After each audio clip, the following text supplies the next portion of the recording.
Cette émission est sponsorisée par Fondation Denise Nyakero Tisekedi. À chaque fois, on a ta chaînette wana. Yana bato babando mona kezelo kwa mabe na kingo na ngai. Mais na yo limbisanga pardon. Wa camarades na ngai. Esengo limbisanga ngai. Non, s'il te plaît, nous allons comprendre un peu bien. Après qu'on soit cadeau nangai. On a appris ça que confiance et pas que camarade.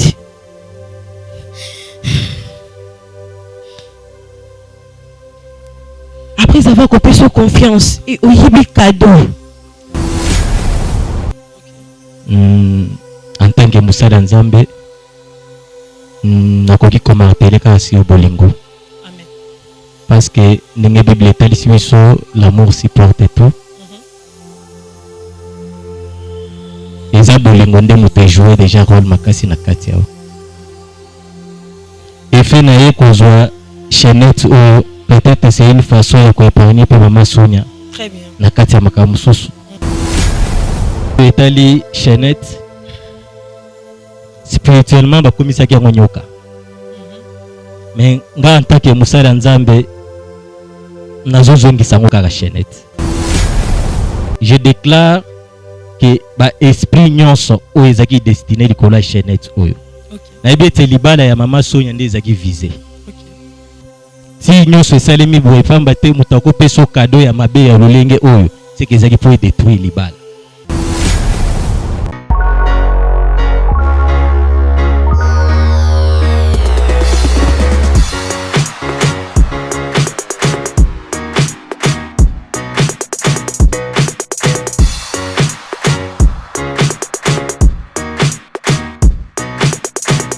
Bozali ebele boko landa biso un peu partout dans le monde. Wana na pesi bande ko ba kolanda biso na Amérique.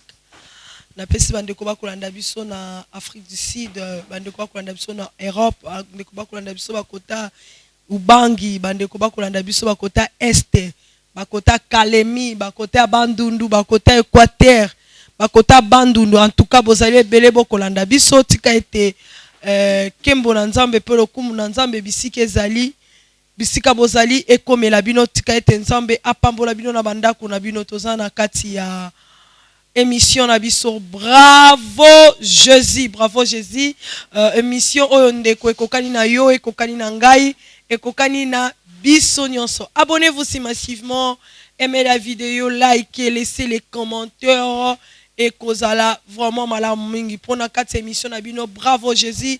Yesu Christ nde moto na liboso, Yesu Christ nde moto na yambo numéro 1, c'est bravo Jésus dans notre vie, dans nos foyers, c'est bravo Jésus. C'est Jésus-Christ qui est le meilleur, c'est Jésus-Christ qui est le chemin de la vérité et la vie. C'est lui nde tozongisi matondo na kati ya émission oyo. Voilà, bravo Jésus, nous avons besoin de votre soutien. Financièrement, physiquement, moralement. Nous avons besoin aussi de renforcement de matériel. Peut permettre biso tout ça là vraiment musala bravo Jésus malamu mingi. Voilà ce qui ndeko oya mutema malamu akokuta na moi euro, moi 2 euros, moi $100, moi $50 ne manquez pas. Numéro na biso est affiché wana, numéro ozomona na barre d'écran wana yango wana. Bobenga bokozwa directement le président Chic pour votre soutien. Et kozala vraiment malamu mingi. Merci beaucoup naba remarque, merci beaucoup naba reproche. En tout cas, ils sala ki musala et avancer. Merci na équipe technique Mobimba. Merci à Eli Elias, merci à Denis Jemonsolo, les certifiés. Na Bosanité Thomas Fabien Poi. Merci pour ce travail de bravo Jésus. Merci à Vieux Ors pour le conseil. Merci aussi à président Chic Mokadi. Voilà, merci beaucoup en tout cas. Nazanga mon côté na plateau, nazana na maman na biso, otoromeka kosolola na durant cette émission. Ameka no benga biso, azana likambo ya lingi aloba, azana likambo ya lingi a dévoiler parce que en réalité ndeto solo la inaye, il nous a dit n'a pas pu regarder likambo wana esengela na ye aleka pour que to solola na ye pona ko kende vraiment mozindo susu ko kota vraiment na osenga la bande kwa mutema malamu o vraiment balinga ko soutenir ba orphelin. On est là. La fondation Bilombe Katina Yesu Christ Masia ezali wana ozo kama maman wechi voilà ezali wana mais tozo ça l'appel tozo lukela bana ana esika ya kovanda mais esika ngwa kofanda pesa na ngo ezo sengaka ande kwa tout sama alandi biso to na terrain moko to te ka kotan sele kuna ezali 10/40 so bobengi numéro ya maman wechi na ko indiquer au place ezali pour que bo sombe esika wana pour que tozo to futela bana Borfelin et Sika. Merci beaucoup. Maman, Boni. Eh bien, maman, ouais. Ndengenin. Ah, moi, mouké. Mais quand on a un tinga sali na moi micro, hein, moi, hein, et permettre tout cela bien. Ok, d'accord. Ça marche, tout va bien. Ah, Nangolo Nzambe. Nzambe te mawa vraiment. Nangolo Nzambe. Ce qui Nzambe te mawa mingi. Est-ce que moi, ils allaient au Kambabiso na prière? Toi na 4 émissions, bravo Jésus. Maman wechi. Maman. C'est mieux mo kamba. Ah d'accord. Ok, merci beaucoup. Tongumba Kasimitu. Éternel Père de grâce, le Dieu d'Israël, le Dieu tout-puissant. Nous venons devant toi, éternel Dieu. Tika été moment au Seigneur Jésus-Christ et à la moment où ezo kamba manase na lobo konayo. Tika ete nyonso tokoloba awa Seigneur ezala oyo ekoedifie moko la mosusu pe oyo ekotinda moko la mosusu akende kosala repentance pe confession sincère yo ebi mitema na bato po ebi baposa na bato na bandako. Tu connais ta main n'est pas courte, ta main est grande pour agir. Pardonnez nos péchés, ô Seigneur, car nous sommes des pécheurs devant toi. Seigneur, car le sang a été là, Seigneur, pour que tous à la lobiko ko te painayo lorsque la paix règne au milieu de nos familles, au nom de Jésus-Christ. Amen. Amen. Bon, ici quoi? Ouais. Au salani. Bon. Musala na salaka, eza musala que le babenga na fête. Ok. Na ke na lambi kandenge zalaka. Organisation na so fête babenga ngai.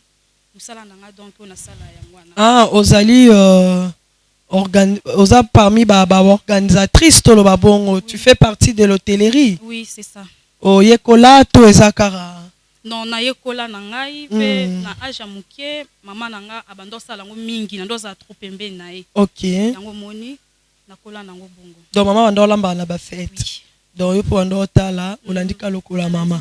Donc c'est quelque chose où eza lokola tala moko eza eza famille donc presque biso nyonso toza bongo. Bino nyonso boza bongo. Oui. Ok, d'accord, merci beaucoup. Ni mémé on a bravo Jésus. Vraiment, et le c'est la première fois qu'on a vraiment une mission. Ok. On a vraiment ma mission. Ce qui lelo na ye et pas na bino po bosunga ngai. Ok. Nanga moko vraiment na kokate. Donc esenga lisungi ya batu ba conseil na bino bo pesanga force wana po nanga moko no yebate no bandango ndenini. Donc parce que c'est loko moko il y a pas si peu ya soni. Donc c'est ça. Obala? Non non na balate. Oboti déjà. Oui, na boti na mwana nga moko. OK. Ya mwasi bébé Chifra. Ah bébé Chifra. To pesi ombote. OK. Likamongo oyo yeli ma grosse ala qui vraiment un peu clarté na téléphone. Mais obaki ka soko yeto okuta ande to solo là. Likamongo peneza kinini. Oyeli likambo mingi na yeli kaka nde na expliquer yo musala na salaka. OK. Batu bapesa nga confiance mingi na ba fête na ba camarades tozala na bango ata anniversaire collation dans nazala wana donc bapesa nga vraiment confiance po bayebi nde nazalaka. Mais bayebi nga na boende nazalaka mais o eza caché kati na nga bayebete. OK. Oui. Mais soki lelo na ye awa po bosunga nga. Namone muto betele makambo te parce que na landa bino trop et senga na pusana po bosunga nga vraiment. Oh na yeleza que d'habitude ezalaka babenginga olambi na fête même sous pe ezalaka er moko ya ba cadeau babenganga même sous no simba bambongo nde bapesaka batu.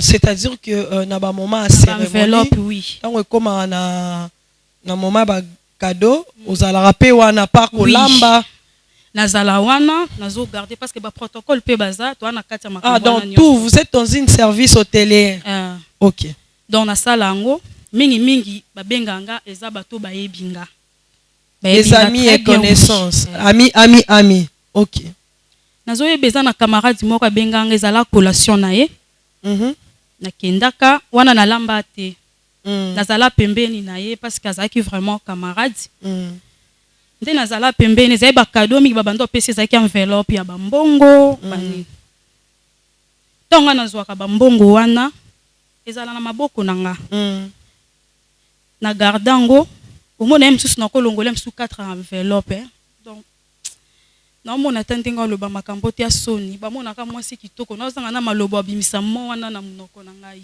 donc si je comprends mieux soyi batio pembeni wana ba jeu de main car ndenge zala obendi mo enveloppe allez-y maman omona msusu na benda d'enveloppe na garder camarade pas contenir mbongo nga pe na za wana omona pa kabeli ngai na zui donc na sali yango trop eza na mususu pe ka bongo balaki donc si je comprends mieux ceux qui aux la fête tu fais partie de l'organisation ou bien une amie a payé confiance donc d'habitude donc si on comprend mieux c'est ta façon donc longola ba enveloppe si je comprends mieux oui eza ona salaka sikoyo po okomana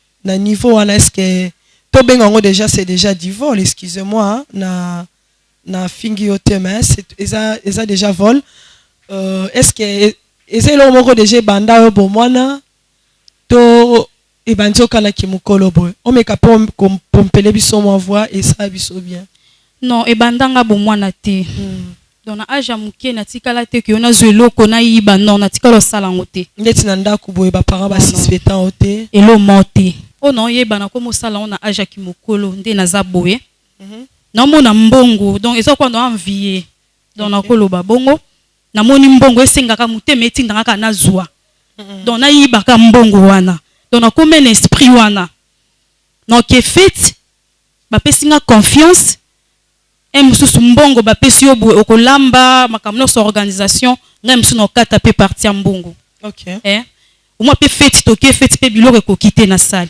donc na comment sala ngo mingi na ba cadeau ya baninga ya collation bon pesanga na garder na longola mususu ndenge ba pesa cadeau mususu ya ventilateur boy ngada na bimisa kyango na bimisi na garder do ebando sala mabongo med fois mingi na ba fête na ba anniversaire toke na baninga na ke ba pesinga confiance wana kaka nga na ke na yibi donc na bando mona ngo normal nga na pona nga na bando mona ngo mabete na bando mona ngo vraiment normal mais comme me déranger nga vraiment na kokyo supporter te yango mona epa na bino parce que ana moni solution za makasi oui solution ezali solution za makasi na sali mabe wana mingi msusu pe bo vanda boye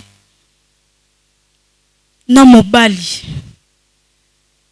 apesi yo confiance o vivre na ya simbisi yo mbongo yo ozwa parti oyibi donc babiloko wana nyonso na mona ki yango eza vraiment bien te yango moni na epa na bino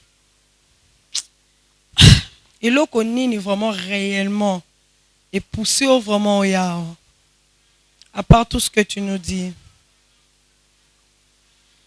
oh et pousser nga vraiment na ya awa eza ya copine nanga Sephora wana ma camarade ya bomwana OK tokoli ne sika moko tina ndenge babando vivre na fiancé na ye baki ba préparation nyonso na ye baki nyonso apesenga confiance en tant que camarade na organiser mariage na ye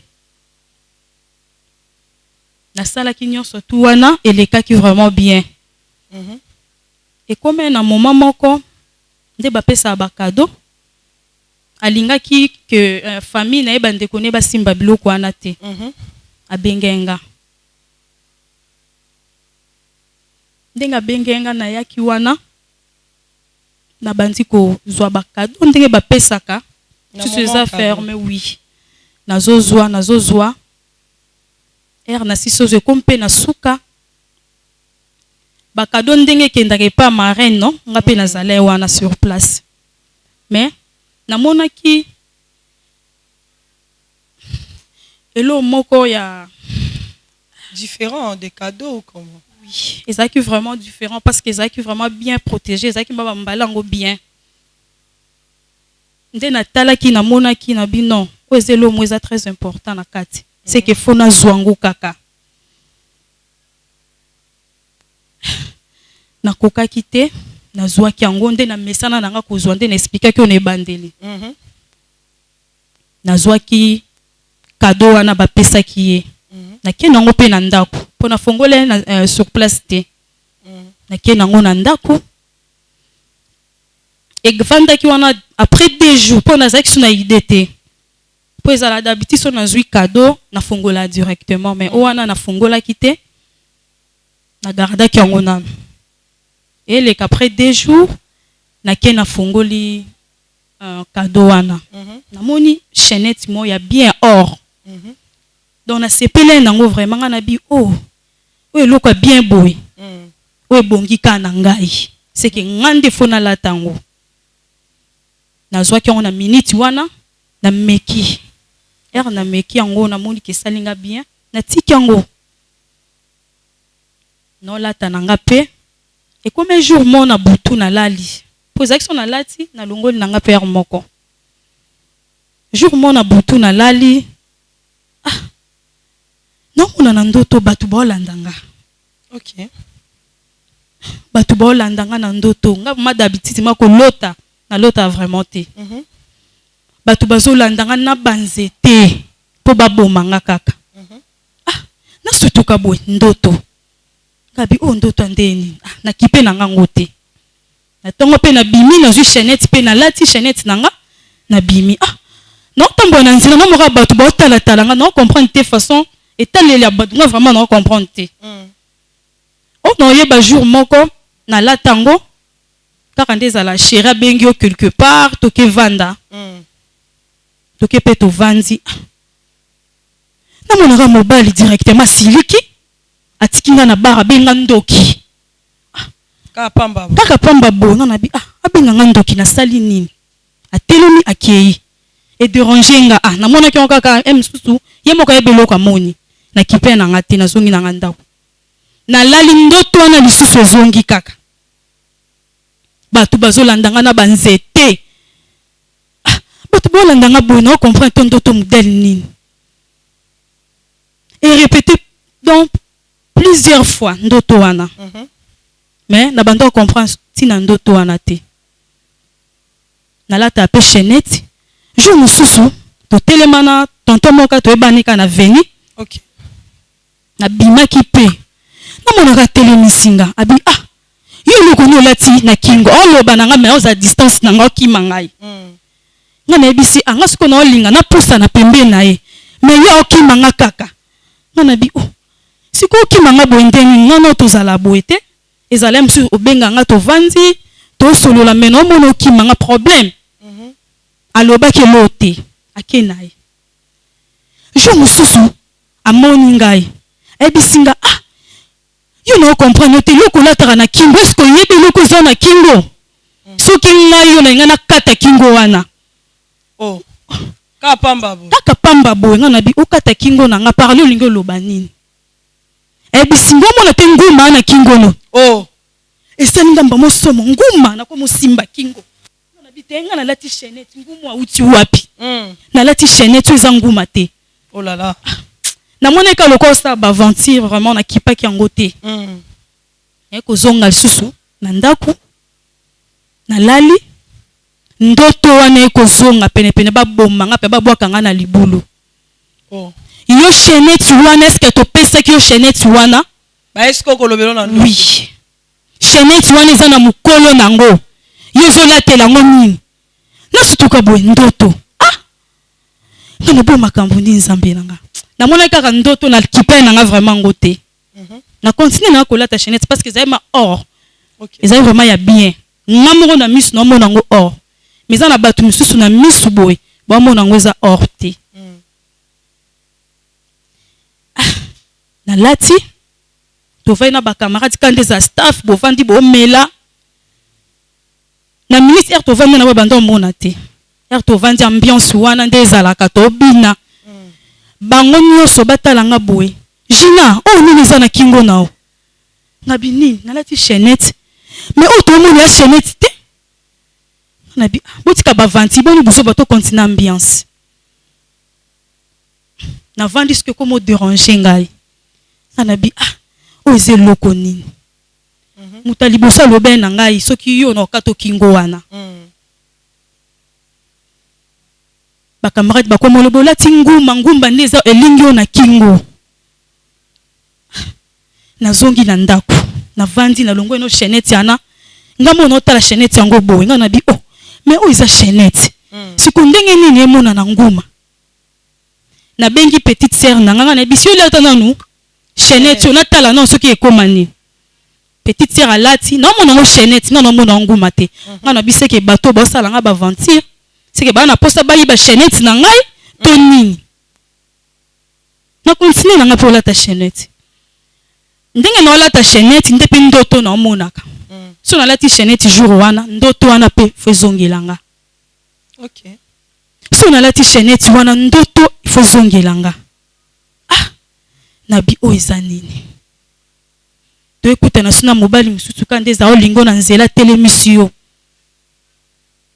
to telemi pe directement abanzo déranger nga ndinga bando déranger nga wana abi mais o mwasi kitoko siko na kingo na wana o na mona eza normal te fo luka basala nzambe. Oh 4 personnes. Oui.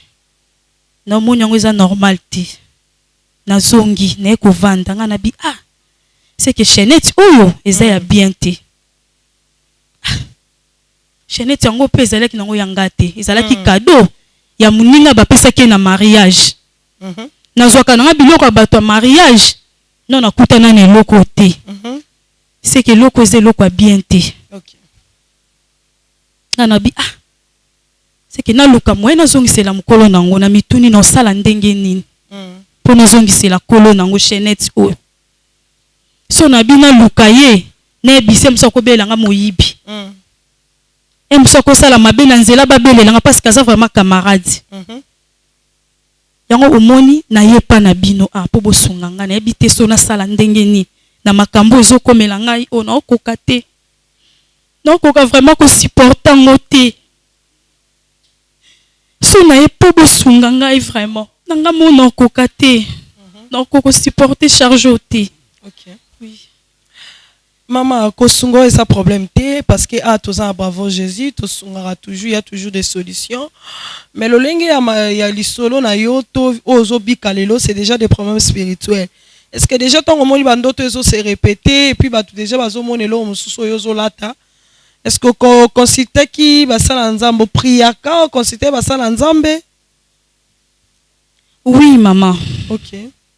Na priaka malgré comportement nanga na salaka na kenda église. OK. Na monaki makambo wana ekomo ya grave na nzela batu bamona nguma na kingo na ngai na kenda na luke basala nzambe na kenda ki kuna na expliquer bango problème ango nyonso ya na prophète wana ebisinga lobi chaînette wana ezalaki piège. OK. Batiaki na mariage ya camarade na ngai. Ah bon? Oui. Comme ngai nazwaki yango eza lokwa ngande charge wana donc ezalaki vraiment bazali na posa kufa babomi kaka po basepele na esengo na ye te ndenge abalaki donc ngai ndenge nazwaki yango eza kwa nalataki makambo nyonso yango moni bakome koya ti komena nsenga na butu ezala bien nazongisa chaînette wana siko ere ebisinga bongo na toni pasteur prophète wana nazongisa chaînette wana ndenge nini est-ce que kondima alo aprier no pona ngai alobi eloko monte ekoma yo kende luka esolola na ye po ozongisele chaînette wana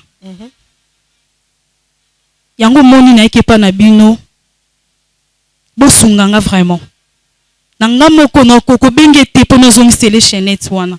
OK. Oui. Na kokate yango mona e bosunga ngai bino monde boye bandenga osala. OK. Oui. Mais au meka qui ko contacter était ta copine parce que tu as dit que aza meilleure amie na yo non? Oui, aza meilleure amie na ngai. Pona makambo nyonso nde na omona ya chaînette na tikalo sola na été. OK. Na expliquer lo monté donc ça lui fait déjà une semaine en goto omona na été. To benga na pété donc c'est ça. Ndo yaki to sunga yo. Oui. OK, voilà, merci beaucoup. Je pense que Toro Sungayo, je pense que Ndengo pesa kibiso numéro ya camarade na yo, Toko Bengaye, Toko Sunga, parce que ici c'est Bravo Jésus, on est là pour nous sunga, pour nous pesa ba solution et cause la malamu mingi. Merci beaucoup. Est-ce que aux apprêtés en mon camarade na?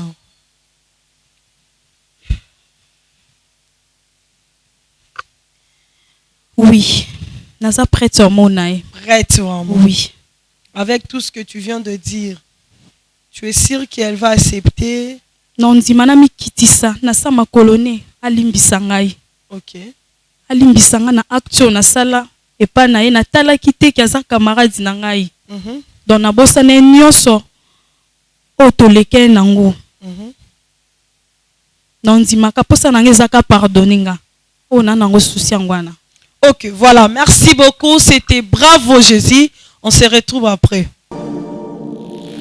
Oza Congolais olinga kampana orphelinat Vida ezobenga yo tosunga bana balia balala bien bamela bien nzambe akopambola yo akozongisela yo ebele mpona nini oye soutenir orphelin. Orphelinat Vida eza bongo structure oyo eza kokamba bana bitike ndenge bana biso bavivaka na ndako ndenge mpe bana ya Vida il faut pas vivre parce que jusque là batoma basilati $1 na biso en tout cas ekoliesa bana bitike lokola nzambe asenga biso ke tobokola bana oyo lolenge tobokola ya biso ya ndako naza koliki ete bana biso ya ndako bazolia bazosepela me baorphelin oyo nzambe apesa biso elanga oyo nzambe apia biso baza na souffrance.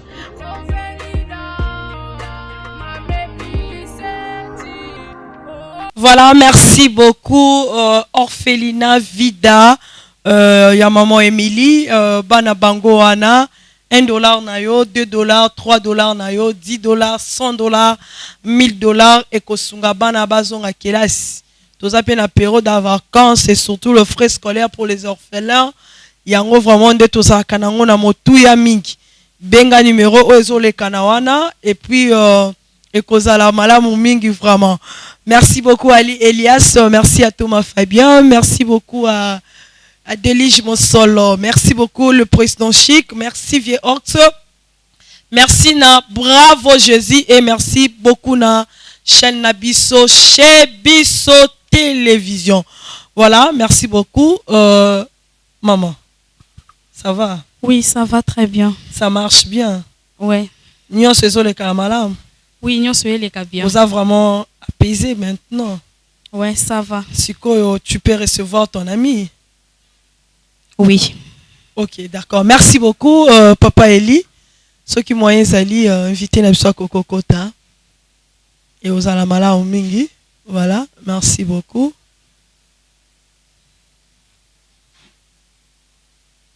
Bonjour maman, s'il vous plaît, prenez place madame.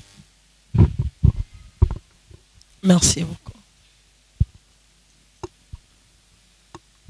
Maman Sonia Boni. Oui, ça va. Tu vas bien? Oui. Regarde, non, c'est comme si... Kamwe? Oui, na kamwe parce que na moni. Omoni. Amina ngana. Nakamundi na monia. Okosunga biso na mwa voix. Okamwe. Oui. Zaki na posa asola na yo. Ah bon?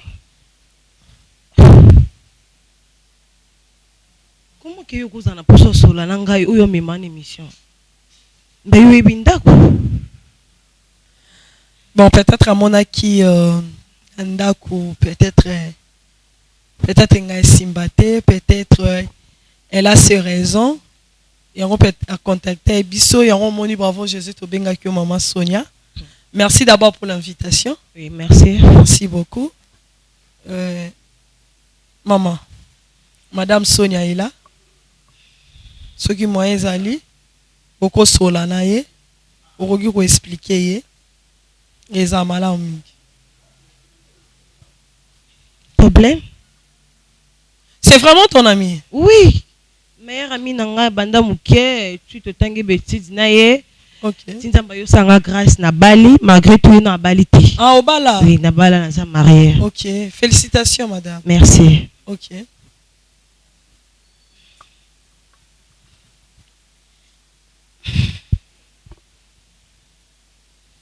Allez-y, maman. Madame Sonia est là. Ce qui m'a dit, vous expliquer. Likambo obengi obaki wa bengae. Bo solo là pour que tu trouves une solution. Mais avant de porter solution na biso, et sengeli o expliquer.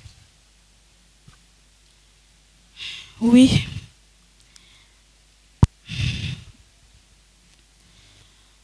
On a l'ingé na loba que dès qu'on explique que sa camarade n'a vraiment besoin. Ok. On a l'ingé na loba ya nebike et ça le passe. Nous en avons pas pardonné ngai. Na pardonné oh. Mon Dieu. Nous en avons pas ozo place na mutema no limbisa ngai. Bolingo tozale nanga bo mwana ozongisa yango na likambo na loba nao. Et ça l'a vraiment pas sinon moi ndenga loba ngote. Mais na sengo limbisa ngai. Quand na ebisa ki o mama nan.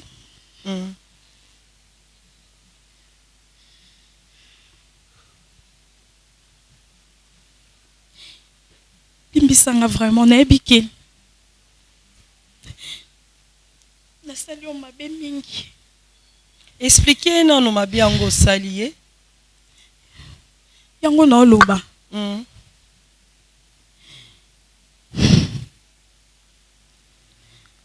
Nazalé na sengo jour à mariage nondo balaki. Na sepele vraiment makasi camarade nanga bali. Na ebike mona ki yango pe. Mais sur le lot na bengi sio awa ezala surprise te.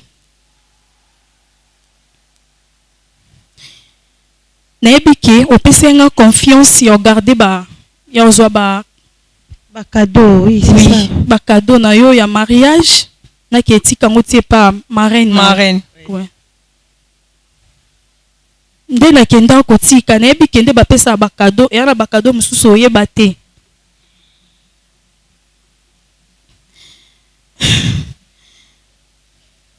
Nde na kenda ke pa marraine na yo. Na monaki cadeau moko ezaki wana. Cadeau. Na sepele vraiment na cadeau wana. Na zwaki yango na gardaki yango. Na gardaki yango na eko fungola yango na monaki yango ezaki chaînette ya or.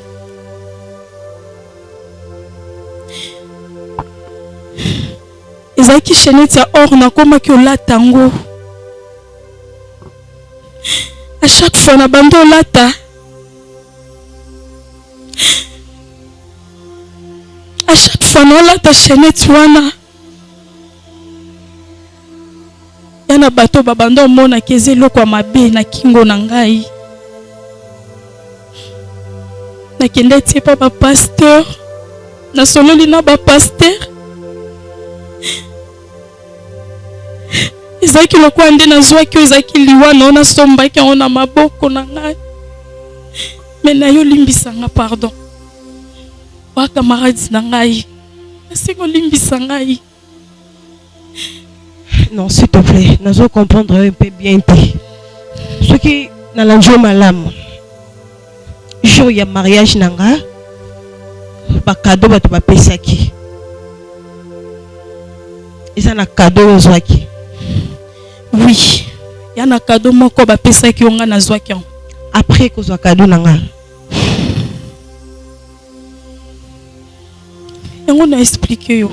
Après que ozwa cadeau nanga, et tout ça là. Cadeau wana ezaki chaînette ya or. Oui. So na lati yango.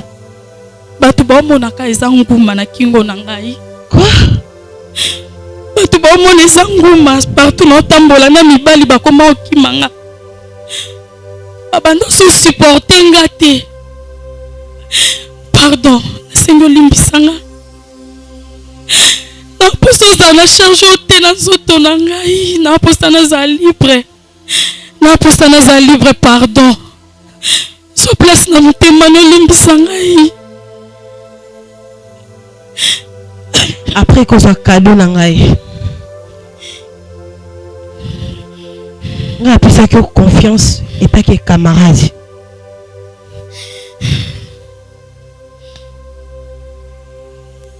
Après avoir coupé son confiance et oyibi cadeau. Na tuna yo e bela ba cadeau monsieur mona na te olobaki otikala kozwa eloko te même si petit frère nanga na kanga e moyibi ya biloko ebunga na tuna na ndenge nyonso mama na tikala ki kozala ne tension mabete pa na ye. Maman, s'il vous plaît, s'il vous plaît. Merci beaucoup. Natikala ko kaniseli mabete. Aza meilleur ami nanga, ezati ke camarade yo tokutani lelo to banjo sa ki camarade. Non. OK. Aza camarade yo na ninga kaina mutema nanga mobimba.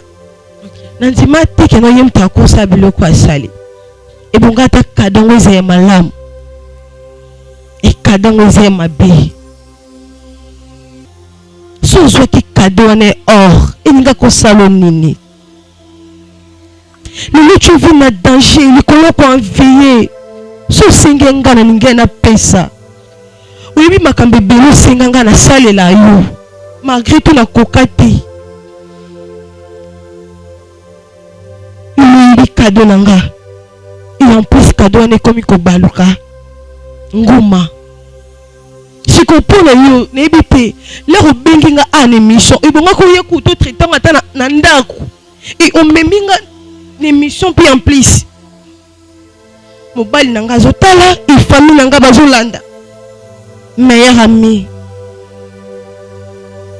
de souffrance ya vie nanga na passer no ba moment ya passe donc classe na ba sandale katana tozana ensemble to bandi vina yo nazala na poso bana ajoti kabala sala bo mende to sepela na mariage nanga te okika confier ba cadeau nanga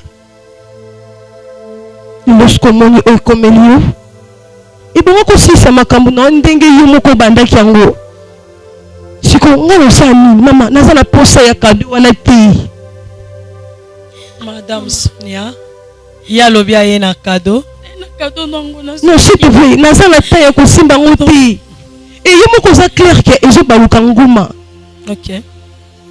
Zambe merci parce que ay parninga na mabe. Na tikolo sa moto mabete. Na na tonzo cadeau te.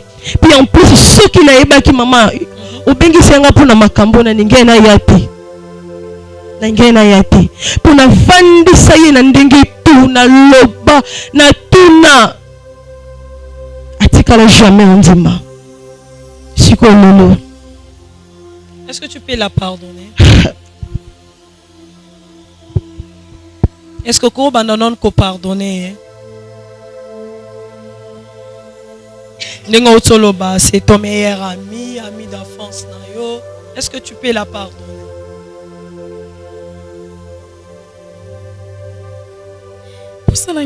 Pardonner ngai na posana tika libre pardon. Ce que bit majeur non ezali ozon c'est les chaînettes. Maman no kenango wapi? Isa chaînette na yo ba pesa ki cadeau sikwe pa nanga no sana ngo nini? No pesa ngo nani? So ya boyo zwango. No pesa ngo nani? No tika la kozwa cadeau te. Le quoi na rata ki ngo le début. Si siko pe na ratango. Non zwango te. Non zwango te parce que makambo yo sali na ebite. Mama tina lo babwina na pasi. Yim to ko sanga biloko te. Nana tonza cadeau te. Lokola yo moko sepela ki nango. Omona kango za cadeau ya malamu pona yo. Ngana préféré continuer ko la tango. Oui. Maman pardon. Pardon. Pardon. Nebiki na sali o mabe. Nebiki na sali mabe. So na ipa na bino po bosunga ngai. To rosunga yo. A pardonner ngai na ebite siko no sana ngoni so boyo zwango. No so na boaki ona nzela na ebike ezonga kana maboko na nga. Pardon.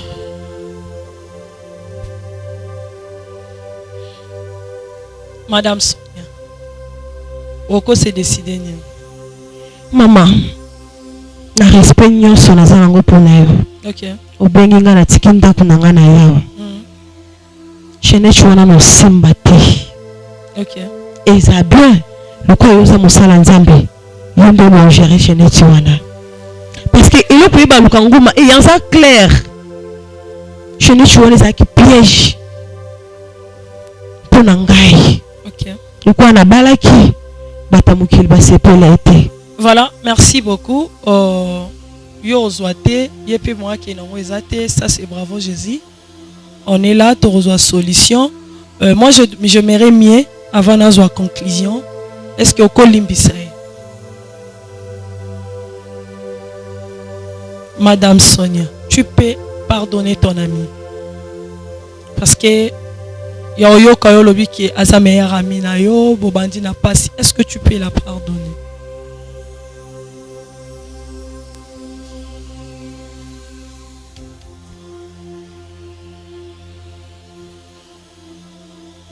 Madame Sonia. Kanisa yuloba na nzambe. Kanisa Bible ezoloba na biso l'amour supporte tout. Je crois dans 1 Corinthiens chapitre 13 verset 4 Swanzo Kita. L'amour pardonne tout. Parce que Christ a coupé la biso nekolos. Il nous a pardonné nos péchés. Est-ce que tu peux pardonner ta soeur? Par l'amour de Christ. Maman. Pona ngai na kolimbisa te. Tu n'es pas prête. Mais pona nzambo azali likolo. Oyo épargner nga na mabe. Na koma nzambo azali likolo nde na limbisi. Amen. Gloire à Dieu. Madame, est-ce que vous pouvez s'en chaîner au nom de Jésus. Je sais que les panneaux angouma, les panneaux de l'autre côté. Nous allons prier, mais il faut yamba Christ comme Seigneur et Sauveur dans ta vie. Ozomona Galates chapitre 5, soto bandozo à partir du 13e verset, au banzo kitatina 17e verset. Bible ezoye bisabiso bato bazana kata jalousie parce que en réalité en écoutant ton histoire ils ont montré que l'envie était là so bando kitaba lobela l'envie l'orgueil l'immoralité la secte l'idolâtrie toutes ces choses là ba lobela biso na kata Galates Oromona que ça fait partie d'une part où c'est retrouvé na kati ya envie. C'est-à-dire acte sala qui ezali envie. C'est-à-dire tu es envié parce que je t'ai attendu très bien. Tu es envié et puis eza malamu mingi te. Bible na sou comme on a parti à 17e verset zo ebisa biso que biloko wana nyonso tout toko hériter royaume de Dieu te. On peut bon prier. Mais surtout on a bilembo ya satana. To bengango eza muyibi, c'est un esprit déjà o eza katina yo, o eza ko tambola na yo. Parce que nzamba sali ngolu Jésus t'aime. Eza na batu ba yiba biloko batu balukela bango banguma bakufa. C'est-à-dire que madame Sonia azaki déjà muto ba piéja qui est. Mais ozu ekulu swana olati mais Christ t'a sauvé pour faire comprendre même maman Sonia que même si elle est en vie, c'est parce que Christ n'a lingi azana bomoy. Ce qui a limbisa ki otenga na ngai na kamwa. Pourquoi? Parce que oyo déjà ezali déjà lobiko bobimba o nzambe a sauvé. C'est-à-dire en toi aussi o ekomelio eliko laksaka nzambe azolinga yebiso ke misalo bande ko sala osanini otika. Je pense que bande ko ba olanda biso oyo nyonso tout bazana kati ya makambwane ozala malamu mingi, mais ce sont des choses spirituelles comme tozana maramba spiritualité. Nous allons inviter Papa Thomas, l'apôtre Thomas, à Okota pour aider Bisso la clôture et la prière. Et puis, madame, je pense que beaucoup pour Tikalana Papa, Papa Thomas Oazokota, et que vous allez vraiment la momingi. Bandeko Obozolanda Bisso.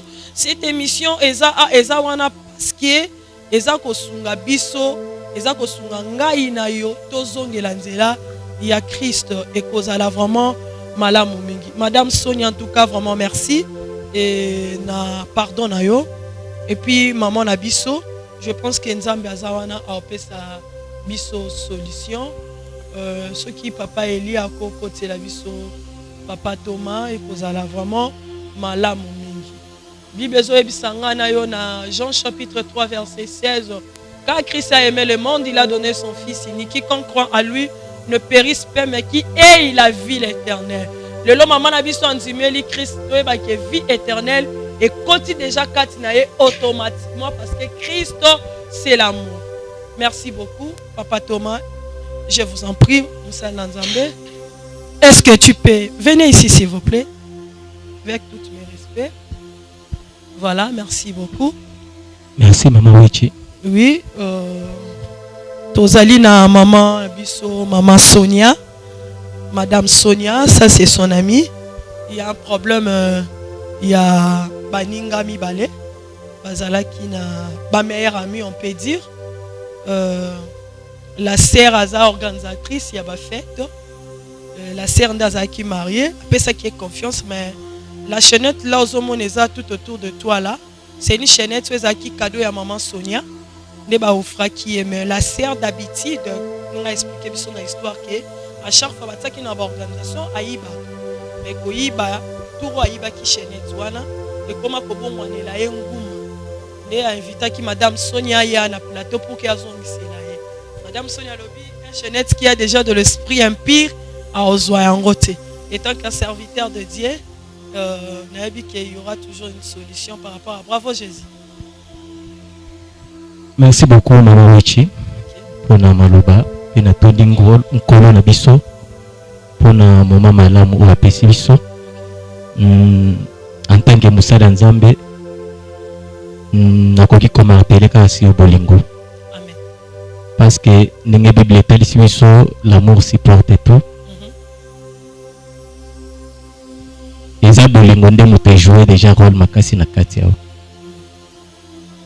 Et fait naie kozwa chaînette ou peut-être c'est une façon de épargner pour maman Sonia. Très bien. Na kati ya makamususu. Peut-être son maman Sonia azwaki yango et kokali pe mabeko komela ye. Mais le ko nzambe pe azanzambe ya lulenge asalaka na lulenge au-delà ya makanisi na biso bato. Yango nde omoni ke esalemi boye. Pamba tele ya nzambe etalisi biso ete nyonso ileka malamu na ba oyo bandimela nzambe. Amen. Na kota la bongo na koliko yebisaka Madame Sonia soki omoni esalemi boye ezaka mpo nzambe alingi yo mingi. Nga atake mosala nzambe na kosenga na yo olimbisa ndeko na yo pamba te oyo olimbisaka te aza ya nzambe te lokola oyebi ke nzambe aza mokili ya yo nanga nalingi ete pardon eza elembo ya bonzambe eyingela ebele kati ya motema na yo. Madame Sonia, Pasteur, est-ce que okoki kolimbisa ndeko na yo? oui. Merci beaucoup po ete nzambe wana oyo akela biso apesi biso mpe bolingo na ye na kati na biso yango esengeli ete tokabola yango na biso na biso na oyo etali chaînette spirituellement bakomisaki yango nyoka mais nga en tant que mosala nzambe nazozongisa yango kaka chaînette pamba te liloba nzambe etalisi biso ete je vous ai donné le pouvoir de marcher sur les serpents et les scorpions. Na bokonzi wana je déclare que ba esprit nyonso oyo ezaki destiné likolo ya chaînette oyo nayebi ete libala ya mama Sonia nde ezaki visé ti nyonso esalemi boye pamba te moto akopesa kado ya mabe ya lolenge oyo seke ezaki mpo edétruire libala. Dieu merci lokola ye asembi yango na maboko te nzamba itize ka ndeko na yo azaki pembeni mpona koepargne yo na danger wana yango na ye kosenga est-ce que tokoki kosambela? Oui. Madame Sonia, Madame Gina, Mama Gina, oyebi monde spirituel eza na makambo ebele eloko oyo eza destiné epa na yo te esengeli koevite kosimba yango pamba te ba répercussion ezaka ebele yango nalingi tokanga miso tosambela po ete nzambe wana oyo alimbisaka amoni déjà réconciliation esi ke pardon etangami na kati ya makambo oyo nalingi ete ye nde ayingela bolamu ne na kati ya biso tokanga miso tosambela. Incomparable Dieu nzambe ya bokasi nyonso nzambe ya bolingo naye kopesa yo merci mpona ngonga o malamu oyo pesi biso pamba te oyo nyonso outi koleka awa na kati ya esika oyo Seigneur eza moko ya signe ya bilembo ya bolingo na kati na biso soki bolingo na ezalaki kati na biso te Seigneur makambo ekokaki kobima na kati esika oyo yango naye kosenga na oyo ete tikete grâce na yo ainsi que protection na yo ezala likolo ya bandeko oyo bakani kotika o na kati ya makambo na bango okota pe ogere yango. Père, tika ete pardon na yo ainsi que grâce na yo ezala na kati ya Madame Gina po olobi ete soki moto ayamboli masumu na ye oza juste pe fidèle pona ko pardonner pe ko longola na mabe nyonso. Amen. Yango na ye kosenga ete lokola andimi kotubela mabe oyo ya salaki ndeko na ye nalingi ete protection divine au Seigneur ezala likolo bomoi na ye na libala oyo bakanaki kobebisa mais na bonzambe na yo o épargner mabe wana Seigneur nalingi ete grâce pe faveur na yo ezala likolo na bango ainsi que protection oyo tiaki likolo ya libala wana Seigneur eyingela toujours likolo ya bomoi na bango na bondeli bongo na kombo na Yesu Kristo. Amen. Amen. Amen. Merci beaucoup. Merci, c'est bravo Jésus. Merci beaucoup Papa Thomas. Merci. Je vous en prie Madame. Merci beaucoup Maman Sonia. Merci. Merci Maman Gina. Merci. Je pense que ta sœur t'a pardonné. Mais tu aussi il faut appeler dans mon thème bongo, poser sur la canne le pasteur a tout dit et moi mais nokosenga pe loko moko malgré o tolobeza ya molimo mais sengeli pe na bomoto pe monana na kondimake Madame Sonia alimbisi ndeko na ye signe ya bomoto e monana. Ah voilà, voilà. Parce que liloba nzambe vetalisi biso ete embrassez-vous par des saints baisers. Voilà, c'était bravo Jésus. Voilà, merci beaucoup. C'était bravo Jésus. L'amour pardonne, l'amour supporte. On se retrouve prochainement. Bye. Cette émission est sponsorisée par Fondation Denise Nyakero Tshisekedi.